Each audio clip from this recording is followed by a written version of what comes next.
RP-Doc apresenta Documentário Serra do Japi.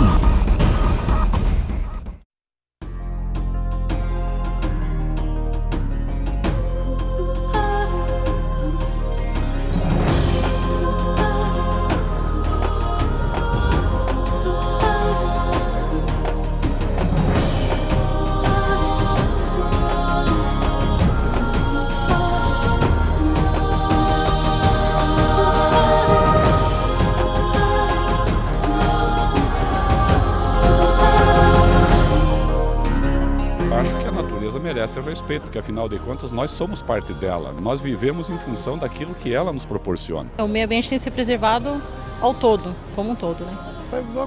Tudo que a gente fizer para manter o meio ambiente bom, mas era muito mais feliz. Essas coisas que o senhor está vendo acontecendo, não tinha acontecido. Serra do Japi, para mim, ela significa o pulmão de Jundiaí e nossa vida.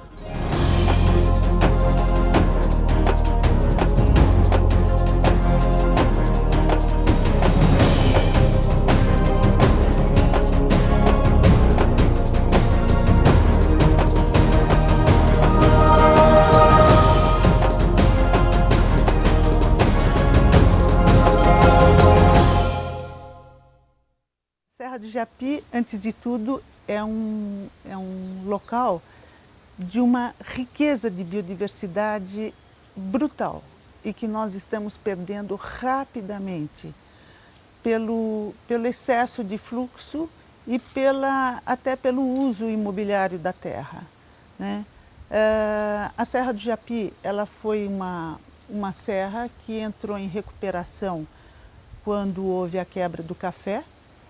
E até então ela era uma série de sítios. Em 1920 ela já era toda parcelada. A Serra do Japi quase que inteira era parcelada. Você tem divisões judiciais nesse período, do sítio do Morro, do sítio dos Buenos. Eles chamam de sítio, mas eram grandes fazendas. Era só café, Todo lugar tinha café. Aqui era fazenda, né? Tem a máquina aí, moinho, era fazenda. Meu pai tinha sítio, né? Ele vinha baldear lenha nas costas, baldear café, baldear tudo quanto é coisa. A minha família comprou essa casa, essa propriedade, de uma família italiana, imigrantes italianos que vieram para cá e plantavam uva nessa região. E que é uma região que deu muita uva aqui também. Então a gente percebe que nesse começo do 1900, a nossa serra praticamente de verde, de floresta nativa, tinha muito pouco, né? E que foi recuperada ao longo desse tempo.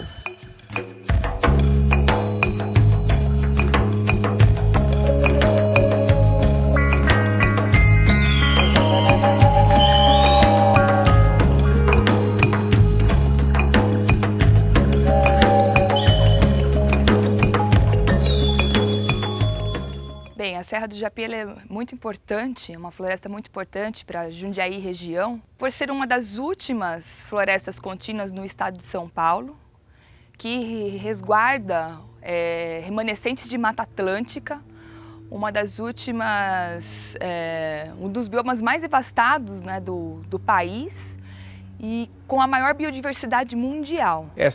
Com 4 cidades, né, as principais, Jundiaí e Cabreúva, 45% da área total, mais ou menos em Jundiaí, 41% em Cabreúva, Pirapora do Bom Jesus, com 13% mais ou menos, Cajamar com os 2%. O interessante é as cidades, né? Além de cada uma cuidar do seu espaço, elas se unirem, né, na conservação desse ecossistema. É um privilégio as cidades, né, as 4 cidades terem uma reserva como essa, uma floresta como essa.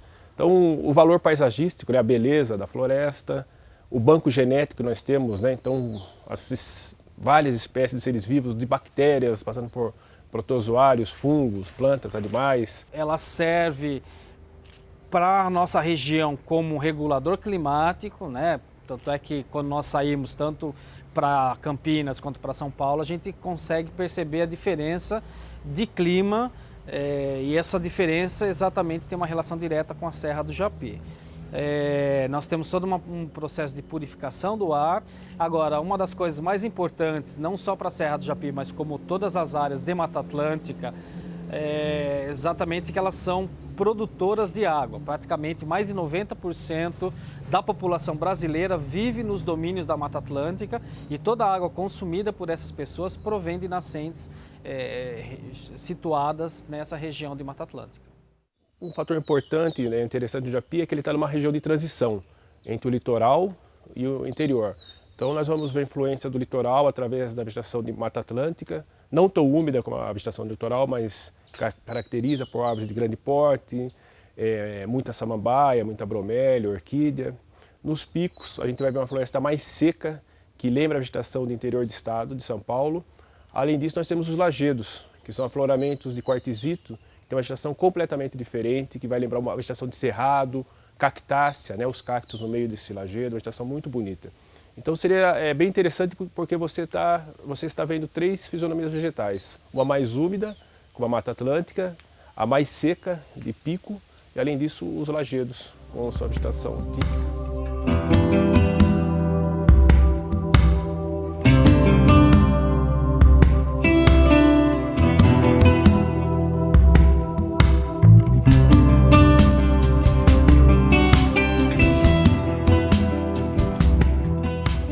É preciso ter uma responsabilidade muito grande quando você vem para a Serra e um respeito muito grande, porque é uma vida completamente diferente da nossa, mas que interage junto com a nossa.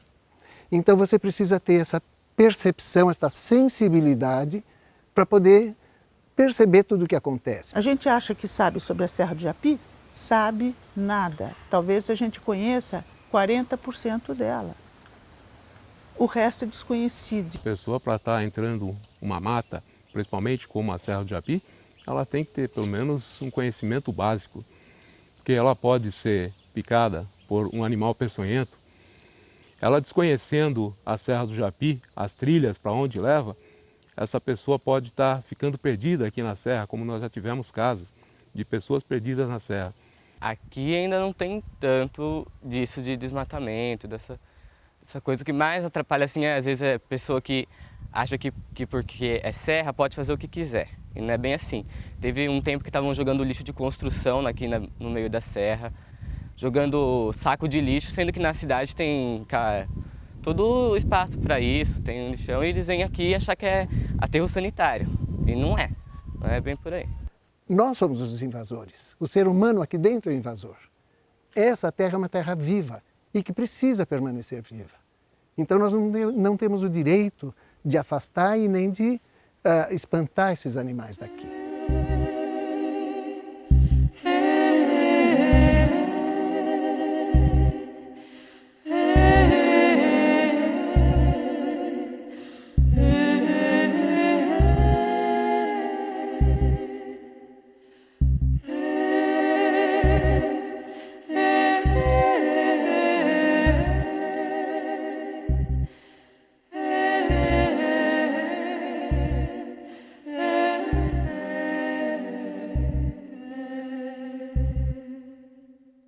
Geralmente em épocas de queimadas na Serra do Japi, chegam assim com partes do corpo queimada, pelo todo queimado, chega assim precisando de atendimentos emergenciais, eles têm que ficar num período em quarentena, têm que passar por observação, medicação, só assim para poder ser devolvido na natureza. Os animais que conseguem fugir, eles acabam caindo em rodovias, em estradas, e muitos deles são atropelados.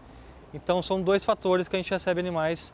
Um fator que é a queimada, que a gente recebe animais de queimada, e os animais que conseguem escapar acabam sendo atropelados, porque não tem para onde correr. Quando se queima uma área, e dependendo da extensão, o impacto é muito grande, porque ele pode eliminar muitas espécies. Então é o principal fator de impacto na Serra do Japi. E ele é alimentado porque no entorno, no pé da serra, nas áreas fragmentadas, e até mesmo dentro da serra, tem uma série de capins exóticos, introduzidos, africanos, que onde ele entra, ele domina e extingue as espécies herbáceas, as trepadeiras da borda da mata, que é um ambiente muito importante em termos de sucessão. Então, eu acho que a fragmentação e o fogo são os 2 componentes que mais afetam a Serra do Japi. Se a gente entrar na serra e começar a destruir, né? Daqui a pouco, com a cidade completamente construída, né, completamente asfaltada, completamente coberta, uma cidade efetivamente de pedra, você tem uma serra verde, o que acontece? Há um impacto de clima que vai dar uma reversão.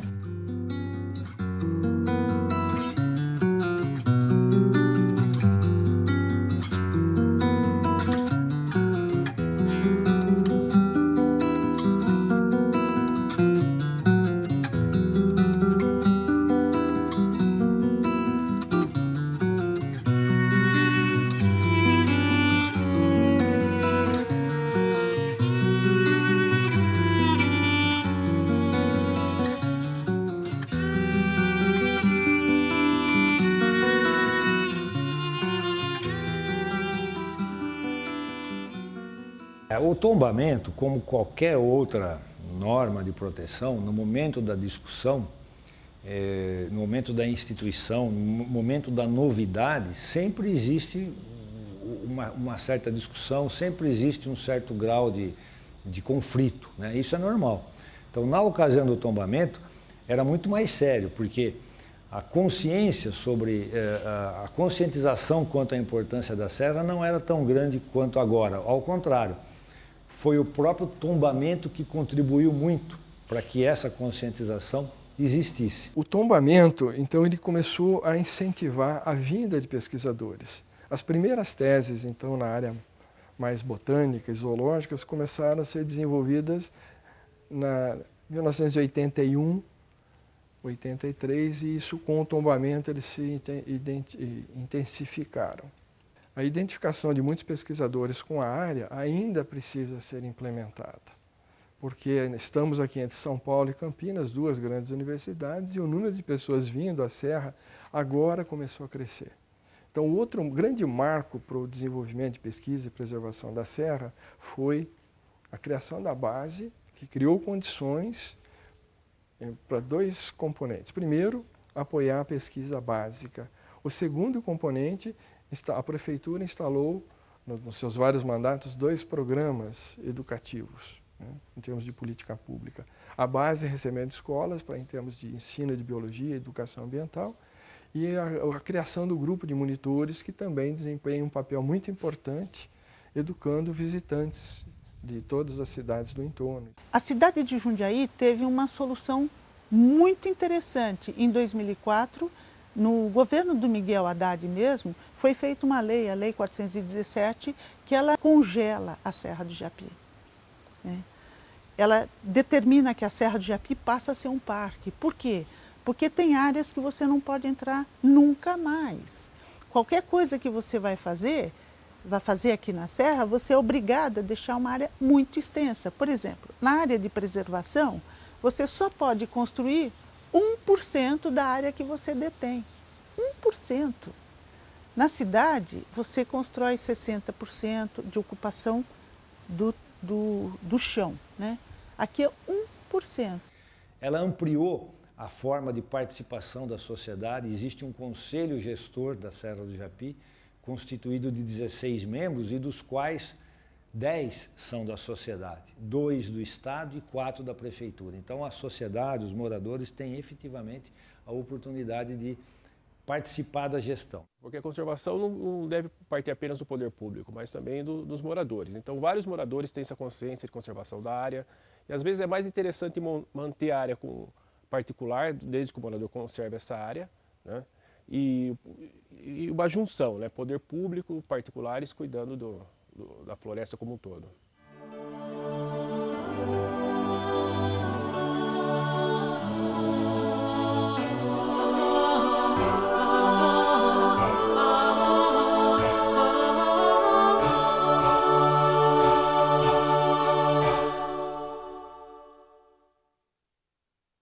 Eu percebi que a serra não é só a beleza visual. Não é apenas isso que a gente vê, como você vai para a praia e vai apreciar o mar. Não é a mesma coisa, porque a serra tem uma vida diferente. A interação que existe entre o ser humano que mora aqui dentro da serra, Os animais e os vegetais, as plantas, tudo aqui respira e vive junto com você. Eu acho que a Serra é um cartão postal da cidade, que infelizmente não é todo mundo que conhece a sua importância, não só para a cidade, mas para o estado. E é um lugar belíssimo que todo mundo devia conhecer e apreciar. Na nossa vida é quase que fundamental, porque a gente encampou, a gente virou passarinho daqui, árvore daqui, sei lá. A natureza pra gente é uma coisa boa. É indispensável a natureza na vida do ser humano, né? Vai além, né, de só de uma mata. Tem um âmbito cultural muito forte. E se temos tão pouco, com essa riqueza tão grande, a gente tem que preservar ela. Serra do Japi é o quintal da minha casa. Mas eu acho também que eu, você, todo mundo devia começar a pôr a mão na consciência. Pelo que a gente está vendo aí todo dia na televisão, desastre, poluição, aquecimento global, tudo. Parte mais de cada um de nós, para começar a fazer a sua parte. Não na Serra do Japi, mas dentro da nossa própria casa. Acho que eu não poderia viver sem ela mais. A Serra, para mim, é a paz, é a referência que eu tenho com a natureza, sabe? É a minha referência mais profunda, sabe? É de onde eu vim, né? Quando a gente fala a origem do homem, para mim são duas origens, a África e a Serra do Japi.